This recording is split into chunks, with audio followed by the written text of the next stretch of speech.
Good morning friends, welcome to my channel. आज आपली recipe आहे चहा प्रेमींसाठी, ती म्हणजे चहा मसाला।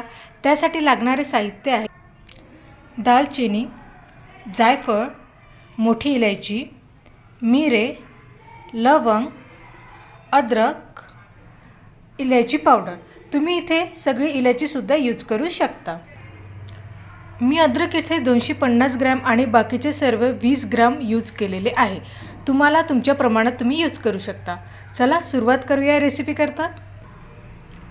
सर्वात प्रथम सर्व मसाले तुम्ही मंद आचेवर 5 ते 10 मिनिटं थोडे भाजून घ्या। इथे पहा आपले मसाले व्यवस्थित छान भाजून झाले आहेत। आता याला आपण मिक्सरमधून बारीक करून घेऊया। सर्व मसाल्याचे पदार्थ मी मिक्सरच्या भांड्यामध्ये घेतले आहे। त्यामध्ये मी आता 250 ग्रॅम अद्रक आहे ते त्यामध्ये ॲड केलेले आहे।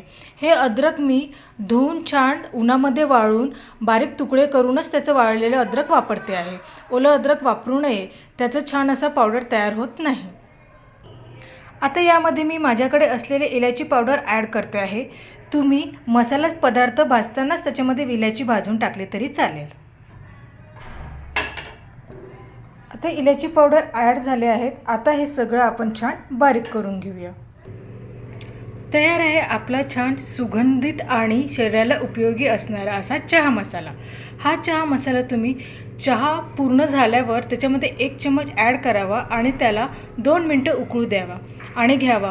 काय सुंदर चहाची चव येते ते पहा। व्हिडिओ आवडल्यास लाईक करा, शेअर करा आणि सबस्क्राईब करा आणि तुमचे कमेंट सांगायला विसरू नका। भेटू पुन्हा अशाच रेसिपीसाठी। Bye bye.